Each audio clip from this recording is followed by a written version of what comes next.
Domingo de manhã aí, e eu tô a fim de trazer algumas perguntas para as nossas respostas, porque eu gosto mesmo é da pergunta. Às vezes a resposta até estraga uma boa pergunta, né?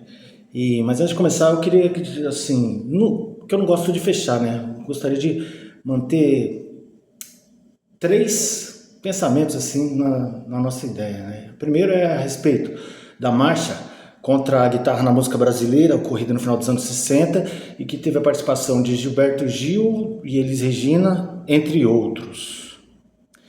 Segundo é a afirmação do Caetano Veloso na música Língua, que ele diz: minha pátria é minha língua. E a terceira, já mais perto da gente aqui, quase contemporânea, o cara que eu cheguei a ver, que é o Chico Science, quando ele diz nada de errado com nossa etnia.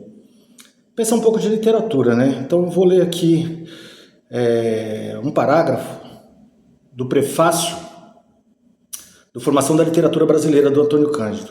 Antônio Cândido era sociólogo, e eu também acho que não dá pra gente pensar muito a literatura brasileira, assim, enquanto corpus. As obras não, eu gosto, na verdade, das obras, eu gosto quando elas tocam, de fato, que esse fundo é sempre o mesmo, o fundo de humanidade que eu chamo, que são as questões fundamentais do ser humano, né? A questão do sentido, do amor, da justiça, da verdade.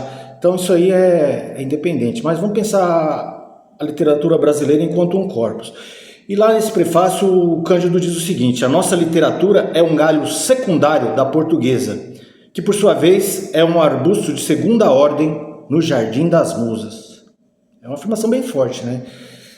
A portuguesa já é um jardim de segunda ordem. Ele faz essa mensuração, né? E a nossa ainda é um galho. Bom, a gente sabe que o Brasil é fruto de um estupro, né? Tanto simbólico, no coletivo ali, quando os portugueses chegam, nós fomos uma colônia de exploração, fomos saqueados, né? Rasgaram a terra para arrancar o ouro e levar embora, isso aí não tem como negar. E dos estupros reais mesmo que aconteceram, né? Estupro de mulheres negras, indígenas, pelos portugueses que aqui vieram. Por muito tempo a gente se identificou de certa forma com esse pai, com esse estuprador, porque aqui no caso eu me refiro a Portugal. A gente queria a nossa, principalmente porque a cultura era produzida pela elite, né? O povo era analfabeto, então queria se identificar com Portugal, com a Europa e às vezes nem Portugal, às vezes a gente queria mesmo se identificar mais ainda com a França.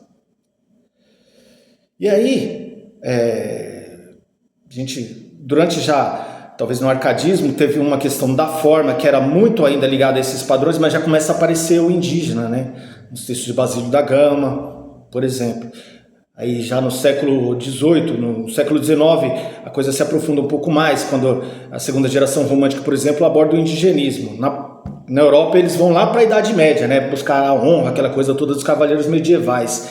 E aqui a gente volta para o nosso que tinha aqui, né? Antes da chegada dos portugueses, que eram os índios. Com o modernismo, a gente procura, e aí vem a ideia de antropofagia e tal, do Oswald de Andrade e tal, Oswald, o Mário, de dar uma expressão, criar uma forma assim, comendo dessas formas, dessa cultura europeia, mas deglutindo, como foi o caso de alguns casos, o Oswald até cita, né, num poema, o bispo Sardinha, que foi devorado, né, antropofagia, foi devorado literalmente pelos indígenas, né, a gente engolir essa cultura e devolver para o mundo, e inclusive para a Europa, um produto novo, brasileiro e bom. Temos aí o Macunaíma, né, quando trata dessas questões, o livro do Mário, expoente ali do modernismo, cujo personagem principal, o protagonista, ele é branco, fica preto, fica índio, né? Isso aí nessa ideia que a gente tem do que é ser brasileiro, né? Essa raça miscigenada, como disse isso chega até, vem do modernismo, né? Passa ali pelo tropicalismo, quando o Caetano Veloso usa esse conceito de antropofagia e incorpora inclusive a guitarra elétrica na música popular brasileira, né? Então as coisas não precisam ser as coisas precisam ser e, como Raul também diz, né?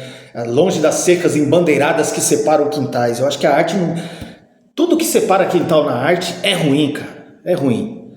Bom, mas voltando lá para falar um pouco a respeito do Chico Science, é quando ele diz que nada de errado com a nossa etnia, ele resgata esse projeto de Brasil que vem lá, praticamente assim, ganhou força e se impulsionou no século XX, começo do século XX, desde a Semana de Arte Moderna com o modernismo, e imperou ali até o início dos anos 2000. que é nada que na verdade a nossa força maior, a nossa maior grandeza seria justamente essa miscigenação, a mistura de raças, né?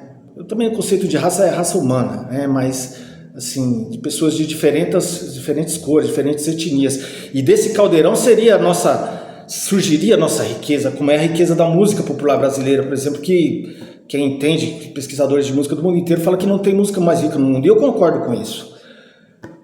Mas, a partir dos anos 2000, tem uma música do Racionais em que ele fala as estatísticas, 3% dos universitários brasileiros apenas era negro, a maioria dos presidiários eram pretos, né? Tem essa música do Racionais. E aí a gente chega a essa ideia e começa uma cobrança forte, que é o seguinte, esse estupro precisa ser reparado antes que a gente possa pensar em glorificar essa nossa miscigenação. Porque, assim, os descendentes diretos, o povo brasileiro não é um só, ele é um povo partido e cindido, um filho do estupro. Então, os descendentes diretos de negros e indígenas, os pretos retintos, né? Eles não tiveram justiça social, então eles não participam dessa festa do que é um povo. Há vários povos num povo só. E começa uma cobrança a partir desses povos, né? A partir daí, muda-se a coisa e começa a surgir uma ideia de valorizar mais a cultura negra, indígena, quilombola. Uma produção cultural que seria chamada de contracolonial. Mas o que eu gostaria de dizer é o seguinte, as coisas precisam ser ou uma coisa ou outra para valorizar a nossa cultura quilombola, a literatura menor, que é escrita em língua portuguesa. A gente precisa abrir mão, por exemplo, de Fernando Pessoa, de Cesário Verde, essa de Queiroz, para dizer os que eu gosto, né? O Camilo Castelo Branco, que é um escritor que eu acho tão bonito o jeito que ele... Amor de Perdição, essa coisa meio ingênua, né? Do ser humano. A gente precisa ser uma coisa ou outra. E domingo de manhã, né? Em que medida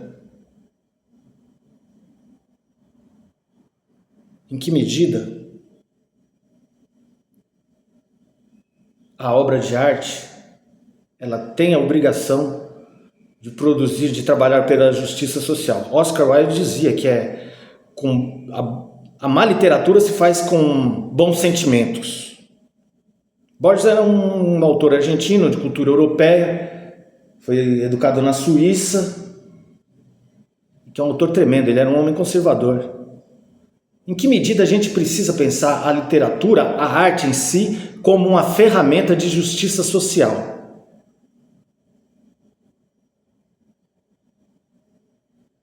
Ela tem essa obrigação? Ela só é válida se ela almejar esse fim? Como eu disse, eu não tenho muitas respostas, mas eu gostaria de deixar aí essas perguntas, né? Para a gente pensar nesse domingo. Obrigado.